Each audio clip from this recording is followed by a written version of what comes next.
46 million people live in Ukraine, a country that strategically straddles Western and Eastern Europe, making it a political and economic territory between Europe and Russia. Months ago, hundreds of thousands of anti-government demonstrators began protests after Ukraine President Viktor Yanukovych rejected a European Union trade deal and instead made a $15 billion bailout deal with Russia. Here with more on the conflict and local reaction, our SDSU Director of Russian and European Studies, Professor Veronica Shapovalov, and Vera Skop. Her parents are from Ukraine. Welcome to Evening Edition. Hello. Hello.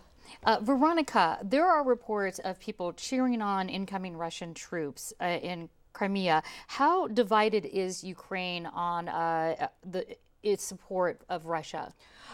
Ukraine historically was divided, or I would say comprised of different territories, and it is the work of the empires, the Russian Empire, the Austro-Hungarian Empire, even the Ottoman Empire, and of course Stalin contributed a lot, and then in the 1960s Khrushchev, who was the General Secretary of the Communist Party. So jumping ahead now in its independence, would you say Yes. it's a 50-50 division? Was it lean more Russian, or is it too hard to say? It's too hard to say at this point. I see. And Vera, you still have friends and family in Ukraine. What are they telling you about this situation now? They're viewing it with great alarm. They're frankly scared. And the last week was sort of a week of euphoria because the president fled, and they were starting to build a brand new government, a brand new country. They were sad for the people that had been killed, the young people who had been especially killed on Maidan. And now they're faced, instead of nation building, they've their country has been is starting to be occupied, and that's a very scary thought. And Veronica, why does Russia want to maintain its influence and alliance with Ukraine? I know that it has, well, tell me that. Yeah. First of all, it's a long-going tradition, and also it's a Ukraine is a very important strategical point for Russia and economic point. And besides, there is historical connection that cannot be denied, because Russia, or ancient Rus, started from Kiev, not from Moscow. Moscow came up much later. But in the practical side, what I'm more thinking of is I understand that Russia is a major supplier of natural gas that goes through Ukraine, and in fact, Ukraine gets the majority of its gas from Russia.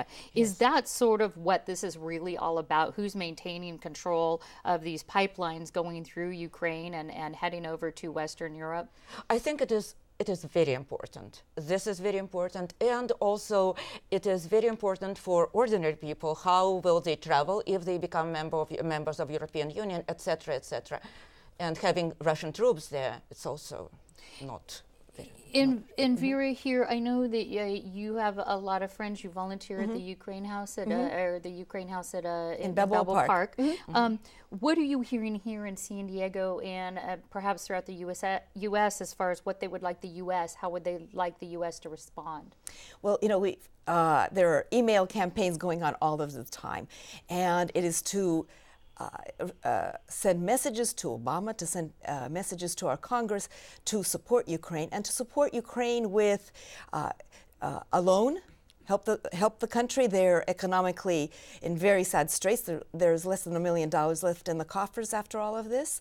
To work with NATO, even though Ukraine is not a member of NATO, but it is a very strategic country, and it's very important to the rest of especially Western Europe, that Ukraine remain free, and to work with the UN to send in peacekeepers. So would it be fair you'd like the U.S. to do more as far as the community? That's what you're hearing. Absolutely. Okay. Veronica, how far do you think Russia will go to secure its interest in Ukraine? I think, I hope it will not come to a military conflict. But considering that Russia has the military base in the Crimea, Crimea is the most important point at this point. As far as I can see, it's hard to say, but Crimea is very important as a military base, because a Russian Navy on the Black Sea is in the Crimea. Okay. Well, there's a whole lot more on our website about this, kpbs.org. Professor Veronica Shapovalov and Vera Skop, thank you so much. Thank you very much. Thank you.